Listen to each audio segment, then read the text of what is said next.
E agora o nosso assunto são os anos de chumbo, né? Em 2014 completam-se 50 anos do golpe de 1964 e este é o assunto que a gente vai tratar aqui com o professor de História e de Artes, também artista plástico, Euclides Garcia Paes de Almeida. Professor, onde é que o senhor estava no dia 31 de março de 1964 quando estourou o golpe? Em Araçatuba. Eu era presidente do diretório do Grêmio, né? da escola Vila Mendonça, que depois chamou Mazei e que hospedava uma outra escola, né?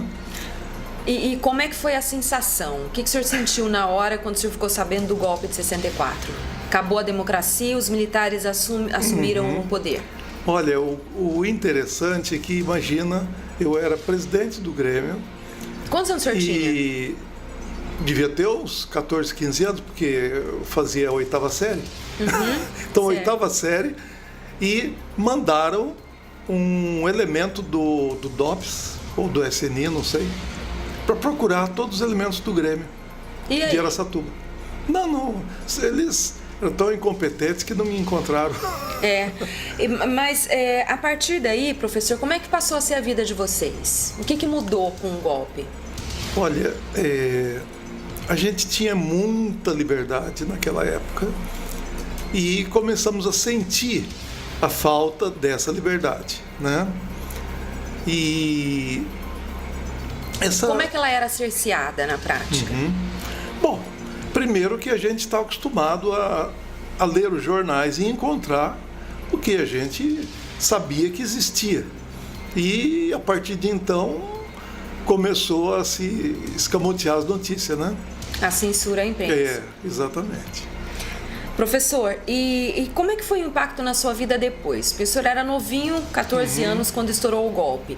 Mas depois o senhor sofreu na pele os reflexos da ação dos militares. Como é que foi isso? O senhor saiu de Araçatuba, foi estudar fora? Bom, isso foi um bocado de tempo depois, né?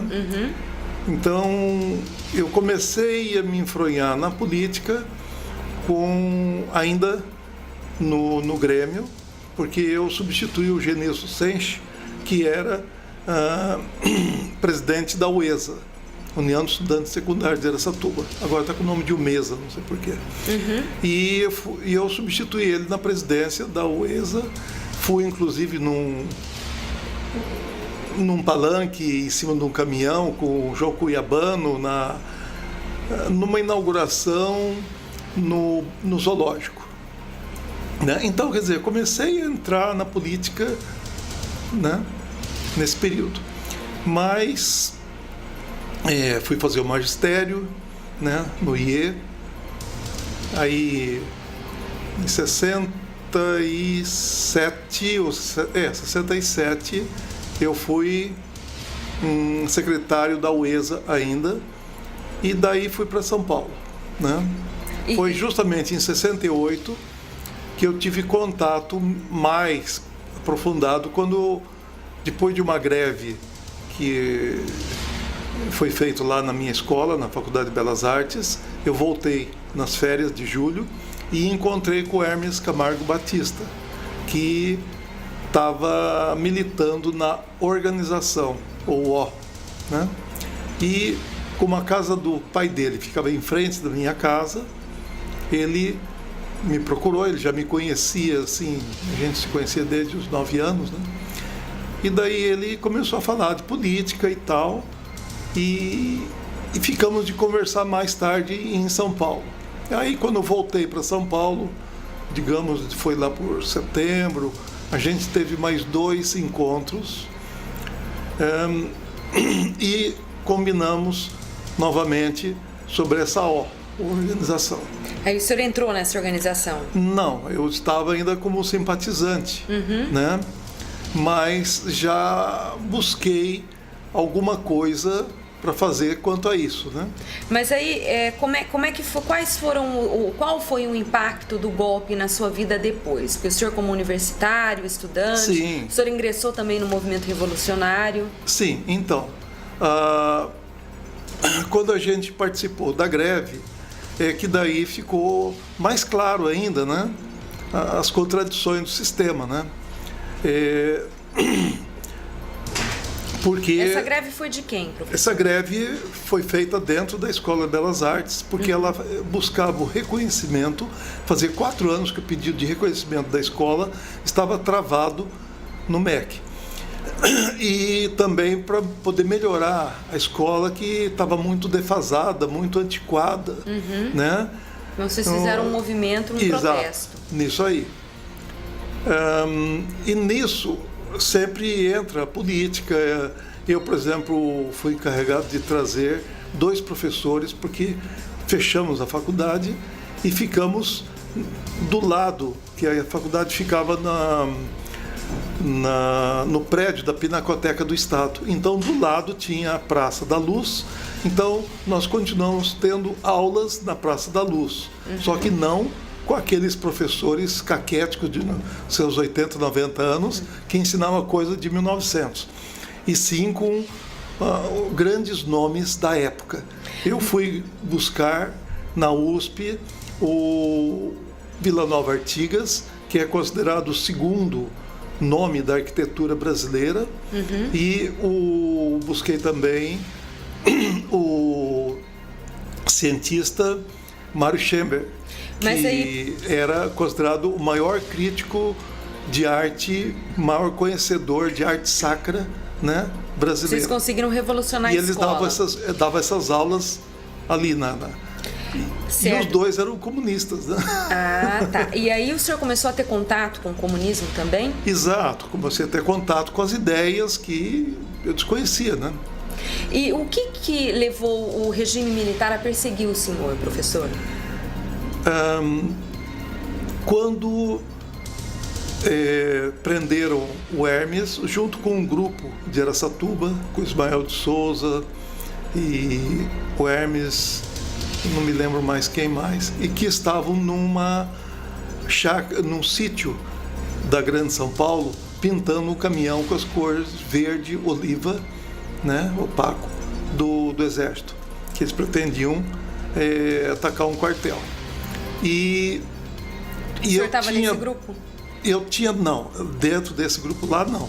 Mas eu tinha dado as dicas para o Hermes de um quartel de Lins, um paiol de munições, que tinha um amigo meu que servia lá e que disse que ele poderia, quando a gente marcasse uma data, expropriar as armas e explosivos do quartel. Vocês queriam uma revolução mesmo, tomar o poder. Exato. Isso. Professor, e o senhor foi preso?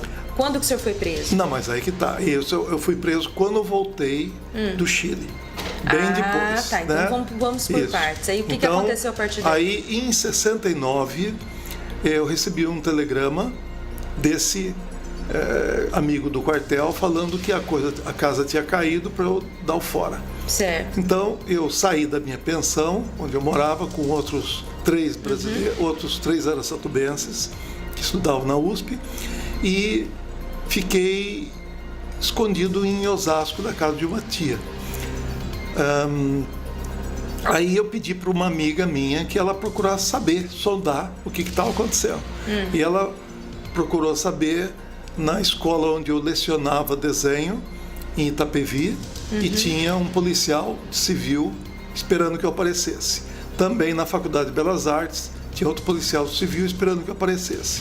Saiu publicado no jornal, procurando as pessoas, inclusive um vulgo Euclides. Vixe, e foto? Um amigo dessa amiga minha tinha sido preso numa ocasião em que ele estava com a máquina fotográfica, só por portar a máquina fotográfica e bater a foto de um incêndio proposital que foi numa das canais de televisão que tinha naquela época, em 69. E aí o senhor foi para o Chile? E essa pessoa, né, ele foi levado encapuzado a um centro de tortura e ouviu um cara gritando e para outra pessoa quem era o Euclides e quem era o gorila de Osasco.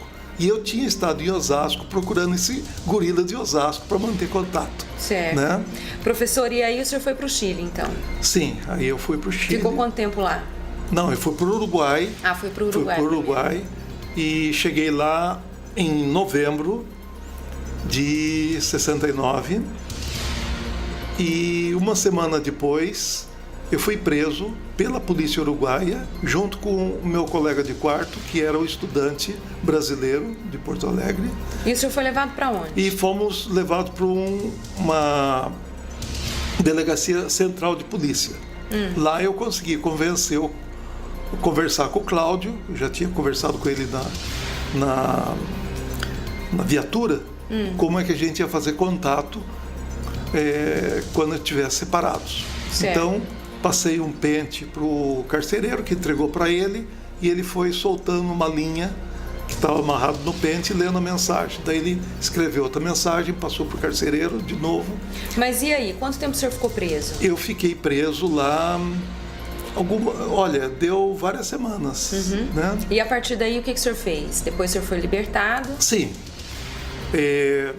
Como eu tinha conversado com o Cláudio, eu consegui jogar fora, na rua, né, uma nota de 100 pesos junto com um aviso de que 2 brasileiros tinham sido sequestrados. Mas eles pensavam que era com a polícia. E procuravam na polícia, mas nós estávamos presos no quartel de oficiais da reserva.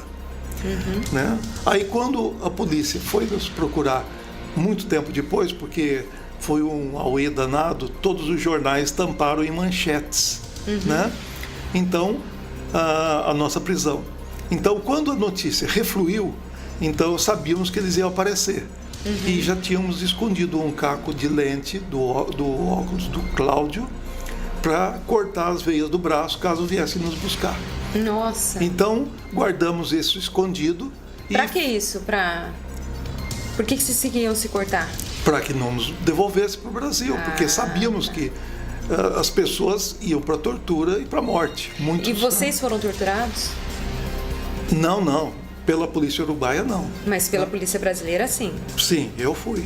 O senhor chegou a ficar no Pau de Arara? Sim, Pau de Arara, Cadeira do Dragão. Isso em 73. Depois que o senhor voltou para cá. Julho de 73, quando eu voltei. Qual foi o momento mais difícil desse período todo? Olha, esse momento da prisão no Uruguai não foi fácil, né? Foi tenso? Foi muito tenso. No Uruguai, o senhor morou lá quanto tempo? Quanto tempo o senhor ficou lá? O senhor acabou se casando com uma uruguaia, né? Isso. Eu fiquei até março de 71. Daí eu fui para o Chile. E ficou no Chile quanto tempo? Fiquei no Chile até novembro de 71, né? Em julho a minha mulher foi para o Chile também.